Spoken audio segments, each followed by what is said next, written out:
Bismillahirrahmanirrahim. Today our topic name is digestive system. Nizam-e-Nizam. The process of changing the food into a simpler form is called digestive system. Let's discuss about the esophagus. कल हमने discuss किया था mouth को कि खुराक जो है हमारे पास वो माउथ के अंदर क्या होती है. माउथ हमारा उसे चैविंग ऑफ फूड करता है. उसके बाद हमारे पास खुराक कहाँ चली जाती है, एसोफेगस में. एसोफेगस है क्या? What mean that of esophagus? It's a खुराक की नाली. क्या है ये हमारे पास? खुराक की नाली. हमारे पास क्या होती है, चैट फूड, यानी कि खुराक हमारे दांत चबाते हैं. चबाने के बाद माउथ के जो है वो किसी धकेल देता है फूड को एसोफेगस के अंदर. अब एसोफेगस क्या करती है, वही खुराक कैरी करती है. कैरी करने के बाद इंटू स्टमक में भेज देती है. अब वेव लाइक यानी कि हमारे पास क्या होती है, जो एसोफेगस खुराक की नाली है वो वेव लाइक है. वेव लाइक से मुराद ये है कि मूवमेंट शो करेगी, हरकत, यानी कि जब भी उसके अंदर फूड हम खाएंगे या खुराक का जो निवाला होगा वो वेव की तरह टुपुश धकेलता हुआ वही खुराक का टुकड़ा स्टमक के अंदर इंटर होगा. वेव लाइक जो हमारे पास सब्सटेंसेस होगी, यानी कि हमने जो खुराक हमारे अंदर इंटर हुई उसको पेरिस्टाइलाइटिक मूवमेंट कहते हैं. यानी कि ऐसी मूवमेंट जो खुराक के अंदर, यानी कि हमारे माउथ के अंदर तो खुराक डाइजेस्ट चैप्ड हुई, उसके बाद जब एसोफेगस के अंदर दाखिल हुई तो वेव लाइक के अंदर यानी कि हमारे स्टमक में इंटर हुई. लेकिन सवाल यहाँ पर पैदा होता है, क्रिस्टलाइसिस क्या है? What mean that of crystallisis? इसका मतलब ये है back movement of the food into the mouth, यानी कि स्टमक से जो खुराक दोबारा माउथ में आ जाती है उसको क्रिस्टलाइसिस कहते हैं.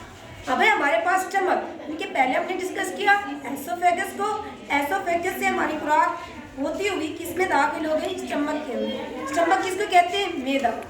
ये क्या होगा हमारे पास, first of all J shaped में मौजूद होगा. मस्कुलर बैग होगा, यानी कि मसल से मिलकर बना हुआ होगा. ये क्या करेगा, मिक्सिंग करेगा किसको, फूड को, with the help of gastric juice.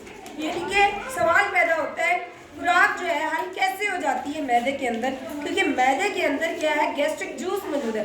And वो गैस्ट्रिक जूस आता कहाँ से है, वो गैस्ट्रिक जूस हमारे अंदर क्या है, गाल ब्लैडर है. हमारे ऑर्गन सिस्टम में शामिल गाल ब्लैडर है. वो गाल ब्लैडर क्या है, यानी कि सेक्रेट करता है गैस्ट्रिक जूस को. वही गैस्ट्रिक जूस जो है डाइजेस्टेशन ऑफ फूड, यानी कि खुराक को हल करने में मदद देता है.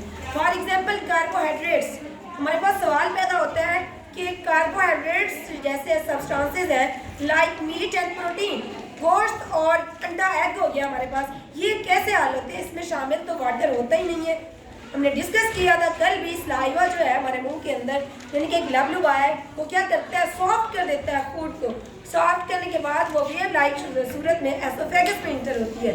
एसोफेगस से होती हुई स्टमक में आई.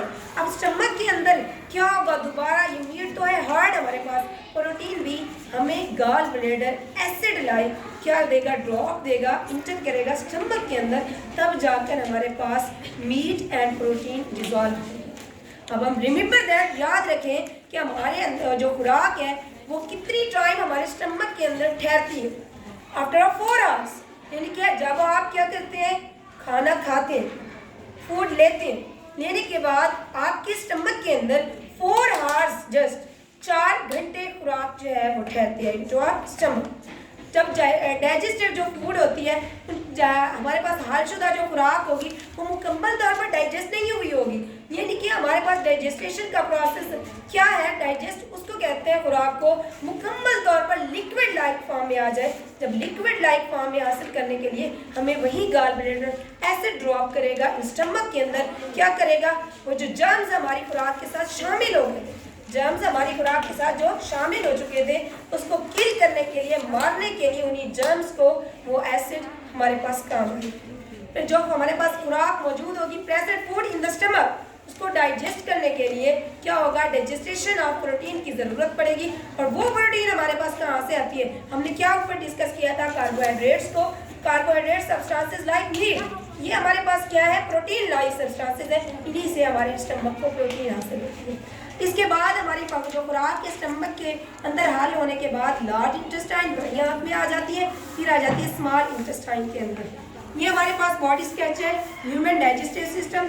नोस्ट्रोज हमारे नाक की नथनी है, हवा की नाली है, और ये माउथ. इससे इसके अंदर जो माउथ के अंदर मेन टूल है वो क्या है, टीथ, हमारे दांत. ये जो खुराक को चबाते हैं उसके बाद हमारे पास चैविड फूड जो है होती हुई, ये क्या है, एसोफेगस, खुराक की नाली, यहाँ से जो हमारे पास निवाला इंटर होता है वो वेव लाइक में ऐसे होता हुआ स्टमक के अंदर आ जाता है। ये हमारे पास क्या है, स्टमक, ये जो जे शेप आपको नजर आ रहा है ये है हमारे पास स्टमक। यहाँ ये मस्कुलर बैग है, इसके अंदर खुराक इंटर होने के बाद यानी कि डिजॉल्व होती है, हल होती है लाइक सब्सटेंसेस, फिर हल होती हुई स्मॉल इंटेस्टाइन से होती हुई लार्ज इंटेस्टाइन, फिर ये मुकम्मल तौर पर हल हो चुकी होती है। अब हमारे पास ये रिएक्टम के अंदर थोड़ी देर ठहरेगी, फिर वेस्ट मटेरियल को NS out of the body खारिज कर